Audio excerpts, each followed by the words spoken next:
All right, welcome back. Today, we are jumping right into the next crucial row in your hiragana journey, the H line. That's right, we're talking about ha, hi, fu, hei, and ho. Mastering these five is going to take your Japanese to a whole new level. Some people kind of call the H line a cognitive maturity check for learners. And you might be asking why? Well, it's because it introduces a couple of characters that look really, really similar and one sound that's, it's pretty unique. But hey, don't sweat it. We're going to break it all down, make it super simple, and lock it into your memory for good. But before we even think about writing a single character, we've got to talk about the fundamentals. I like to call these the rules of the road for all Japanese writing.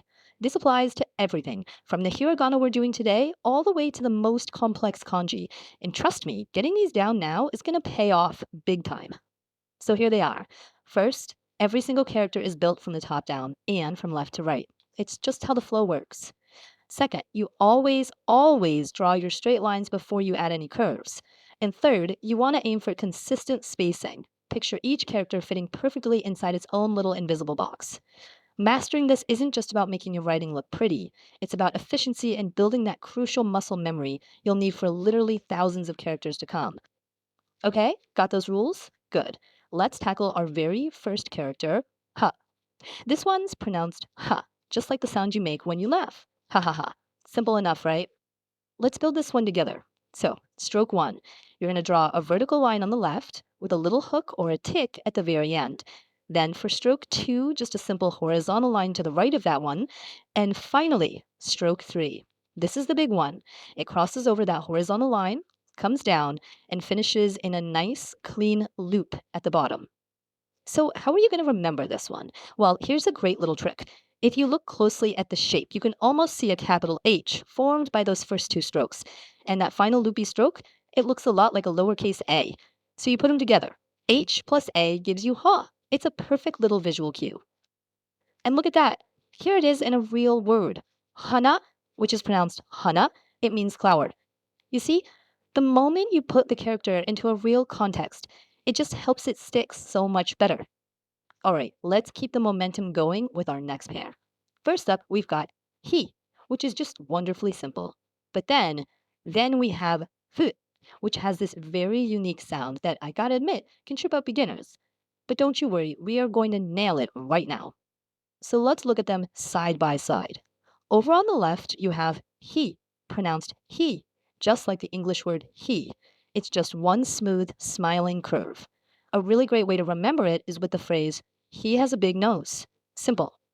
Then on the right, you have fu.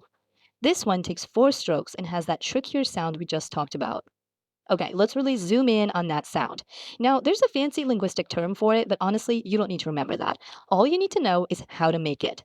You're just going to gently blow air through your lips, kind of like you're blowing out a candle, but make sure your top teeth don't touch your bottom lip. So it's not a hard foo sound and it's not a breathy hoo sound. It's that soft, airy sound right in the middle.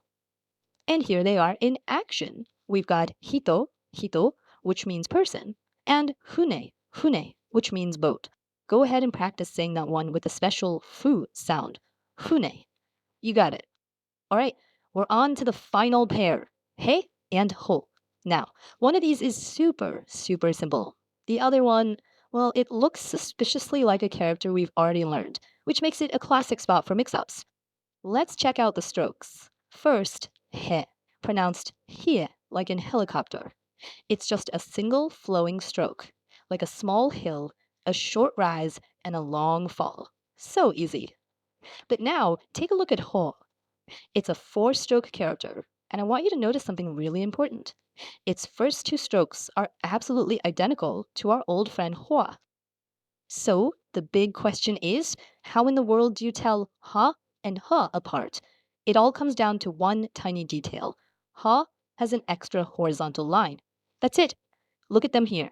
Ha has just one horizontal line, while ha has two of them, sitting there perfectly parallel.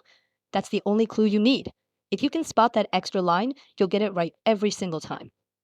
Let's lock them in with some vocabulary. We have hea, which means room, and hoshi, which means star. Okay, we've made it through all five characters. Now it's time to bring it all home, pull everything together, and review our brand new H line toolkit. And there they are, the whole family side by side. See the pattern in the stroke counts? You've got your two simple one strokers, he and hey, and then the more complex multi stroke characters. Seeing them all together like this really helps solidify the shapes in your mind. So, what are the most important things to take away from all this? First, those golden rules of stroke order, they are your absolute foundation. Master them. Second, that unique sound of foo is special, so give it some extra practice. Third, train your eye to spot that extra line in hose so you never mix it up with ha. And finally, here's a little sneak peek into your future. You'll eventually learn that ha and hey can also be used as grammatical particles, which actually changes their pronunciation. It's a really important concept down the line. So, you've just mastered the five clear sounds of the H line. You should feel great about that. But what happens when you're reading and you see these little marks next to a character, like this? All of a sudden, ha transforms into two completely new sounds, ba and pa. So, how does that work? What's going on there? Well, that's exactly what we'll get into in the next explainer. See you then. Please follow us to learn better Japanese.